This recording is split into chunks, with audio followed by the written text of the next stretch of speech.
The BR24 ન્યૂઝમાં આપનું સ્વાગત છે। વડોદરાના સયાજીબાગ ખાતે ભારતના ભાગલાની પીડાદાયક યાદોને કલા, સ્મૃતિ અને પ્રતિબિંબના માધ્યમથી યાદ કરવામાં આવી। Indira Gandhi national centre for the આર્ટ્સના પ્રાદેશિક કેન્દ્ર વડોદરા દ્વારા વ્હાઇટ હાઉસ ખાતે પાર્ટીશન હોરર રિમેમ્બરન્સ ડે નિમિત્તે ખાસ કાર્યક્રમનું આયોજન કરવામાં આવ્યું હતું। કાર્યક્રમનો મુખ્ય હેતુ ભાગલાનો અનુભવ કરનારા લોકોની યાદો, અનુભવો અને અવાજોને સાચવવાનો તેમજ તે સમયગાળામાં થયેલા વિસ્થાપન અને માનવવેદનાની નવી પેઢી સુધી પહોંચાડવાનો હતો।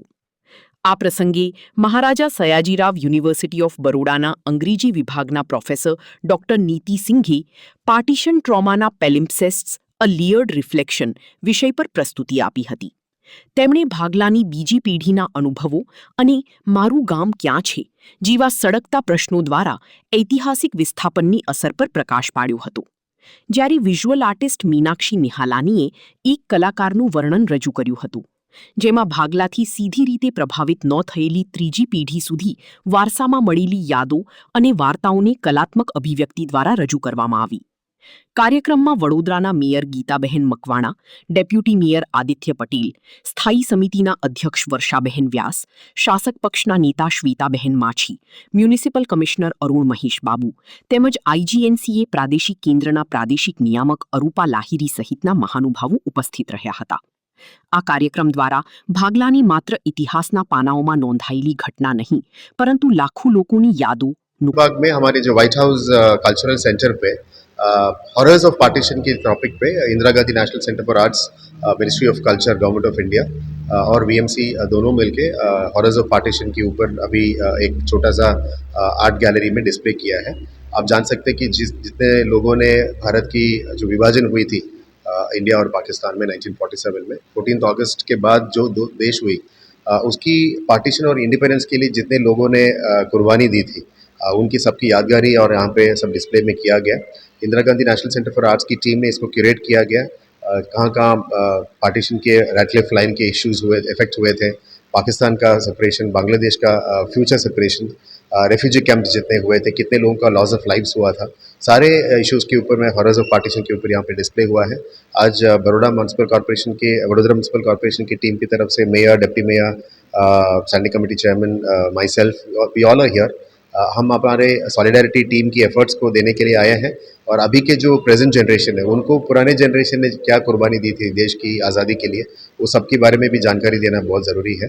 ये लगभग 3 दिन के लिए खुला रहेगा, 15 अगस्त के शाम तक भी खुला रहेगा and we have requested them अगर पॉसिबल है तो संडे भी इसको खुला रखें सो दैट ये जो एफर्ट्स लिया गया है ये सब तक जाए और ये मैसेज भी सब तक पहुँचे।